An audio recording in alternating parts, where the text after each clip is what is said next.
اعوذ باللہ من الشیطان الرجیم بسم اللہ الرحمن الرحیم. خواتین و حضرات السلام علیکم ورحمۃ اللہ وبرکاتہ و مغفرتہ. پروگرام احکام شریعت اور روزوں سے متعلقہ مسائل کے ساتھ ایک دفعہ پھر آپ کی خدمت میں حاضری کا شرف حاصل ہے. چونکہ رمضان المبارک کی آمد ہے اور غالباً رمضان تک ہمارے 2 یا 4 پروگرام ہوں گے، تو بہتر ہے کہ کچھ مسائل اور روزوں سے متعلق بھی عرض کر دیے جائیں. اور ہمیشہ یہ بات یاد رکھیں کہ کسی بھی عبادت کو اختیار کرنے سے پہلے اس کے بارے میں ضروری علم دین سیکھنا ہر عاقل بالغ مسلمان مرد و عورت کے لیے ضروری ہوتا ہے. چنانچہ اگر جو بہن بھائی روزہ رکھنا چاہتے ہیں اور ان پہ روزے فرض ہیں تو پھر اس کا علم سیکھنا بھی فرض ہوگا. چنانچہ اگر کوئی اس کا علم نہ سیکھے اور ویسے ہی روزے رکھے اور اس میں اغلاط میں مبتلا ہوتا چلا جائے گا تو یاد رکھیے گا اس کے نام اعمال میں 2 گناہ لکھے جائیں گے، ایک علم نہ سیکھنے کا گناہ اور ایک گناہ کا گناہ. اس لیے جو یہ بھولے پن میں کہہ دیتے ہیں جی ہمیں تو معلوم نہیں تھا، یہ معلوم نہیں تھا تو کیوں نہیں سیکھا آپ نے. دنیاوی معاملے میں تو کسی میں آپ ہی نہیں کہتے کہ ہمیں نہیں معلوم تھا. ہر چیز کی اچھی طریقے سے ہم تحقیق کرتے ہیں. شادی بیاہ کا معاملہ لے لیں، بچوں کی ٹیوشنز کا معاملہ لے لیں، اسکول وغیرہ کے انتخاب کا معاملہ لے لیں، پیسے کی انویسٹمنٹ کا معاملہ لے لیں، کوئی کاروبار شروع کرنا ہو اس کا معاملہ لے لیں، کوئی جاب ہمیں تلاش کرنی ہو اس کا معاملہ لے لیں. ہر چیز میں اچھی طریقے سے تحقیق ہوتی ہے تو پھر دینی معاملات میں یہ کوتاہی قطعاً غیر مناسب ہے. اللہ تبارک و تعالی نے روزوں کی فرضیت کو قرآن عظیم میں بیان فرمایا اور اس کا جو بینیفٹ ہمیں ذکر فرمایا لعلکم تتقون، تاکہ تم پرہیزگار ہو جاؤ. تو یہ مین چیز ہے روزے سے جو ہمیں حاصل ہونی چاہیے، کیونکہ اللہ تبارک و تعالی جس نتیجے کو نتیجہ قرار دے یقیناً وہی درست اور صحیح نتیجہ ہوگا.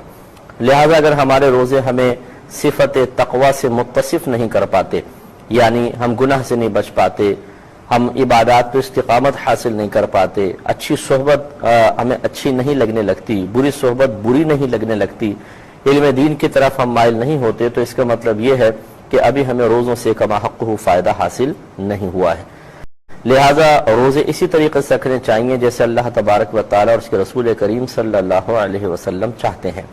اور روزے یاد رکھیں کہ ویسے تو روزے کی تعریف یہ ہوتی ہے کہ طلوع فجر سے لے کر طلوع غروب آفتاب تک، طلوع فجر سے لے کر غروب آفتاب تک کھانے پینے اور جسمانی تعلق سے نیت کے ساتھ رک جانے کا نام روزہ ہے. تو انسان کو یہ تو ایک مطلب ظاہری روزے کی تعریف ہے، ورنہ حقیقتاً روزے کا معنی رکنا ہوتا ہے. تو ہر چیز سے انسان کو رکنا چاہیے. مثال کے طور پہ بری حرکات سے، گندی عادات سے، بری صحبتوں سے، وقت کو ضائع کرنے سے اور شکم سیری سے، ان تمام چیزوں سے انسان اپنے آپ کو روکے تو کما حقہ روزے کا فائدہ حاصل ہوگا.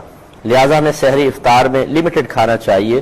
یہ میں کل ایک ڈاکومنٹری کل پرسوں دیکھ رہا تھا کہ سائنسی تحقیق کے مطابق جو کم کھاتا ہے اس کی عمر میں اضافہ ہوتا ہے. یعنی یہ ایک سائنسی انہوں نے نتیجہ مرتب کیا ہے. اگرچہ اسلامک اعتبار سے ہمیں یقین ہے اور ہمارا ایمان ہے کہ اللہ تبارک و تعالی نے ازل سے ہی ہمارے عمریں مقرر کر دی ہیں.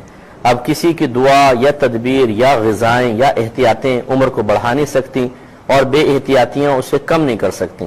اگرچہ ہمیں احتیاط کا حکم ہے، اپنے آپ کو ہلاکت میں ڈالنا منع بھی ہے، لیکن شرعی لحاظ سے یہ ہے. میں ایک سائنس کی بات عرض کر رہا ہوں کہ سائنس بھی اس بات کی توثیق کرتی ہے کہ اگر کوئی شخص کم کھانا کھاتا ہے تو اگر ظاہری مطلب اسباب اور ذرائع کو دیکھا جائے تو ایسا شخص اپنی عمر کو طویل کرنے میں کامیاب ہو سکتا ہے، سائنس ہی کہتی ہے. تو بہرحال خلاصہ کلام بھی ہوا اور ہمارے نبی کریم صلی اللہ علیہ وسلم کی سنت بھی ہے تو کہ لمیٹڈ کھانا کھایا جائے. ہاں کسی کا اگلے دن بہت زیادہ سخت کام ہو، ہارڈ ورکنگ ہو، جیسے مزدور طبقہ ہوتا ہے، یہ تھوڑا زیادہ کھا لیں تو ان کی گنجائش نکل سکتی ہے، ورنہ عام نارمل انسان کو مناسب کھانا کھانا چاہیے. اس پہ اور مزید کلام کرتے ہیں. ایک کالر ہمارے ساتھ ہیں. السلام علیکم. تو ابھی خدمت میں عرض کر رہے تھے کہ ایک تو کم کھانا تاکہ جسم کو ضعف محسوس ہو، دوسرا انسان کم سوئے، کم کھانا کم سونا، پھر مخلوق سے کم ملیں، کیونکہ جتنا آپ زیادہ ملیں گے اتنا ہی زیادہ پھر انسان برائیوں کے اندر مبتلا ہو جاتا ہے، غیبتیں ہو جاتی ہیں، چغلیاں ہو جاتی ہیں، کوئی فضول گفتگو کر دیتا ہے یا خراب گفتگو کر دیتا ہے، اس سے ذہن خراب ہوتا ہے، اس سے روزے کی نورانیت پہ فرق پڑتا ہے. تو کم کھانا، کم سونا، کم لوگوں سے میل جول رکھنا، اور اس کے بعد کم بولنا، جو کہ خواتین کے لیے تو انتہائی دشوار ہے، لیکن انشاءاللہ تھوڑی سی محنت کریں گی تو اس پر وہ قادر ہو سکتی ہیں کہ حالت روزہ میں انسان کم بولے۔ تو یہ 4 کام اگر کریں تو اس کو ریاضت بھی کہتے ہیں، کہ یہ اپنے ساتھ ایک ریاضت کا آپ معاملہ کر رہے ہیں، محنت کر رہے ہیں، مشقت کر رہے ہیں، مجاہدہ کر رہے ہیں۔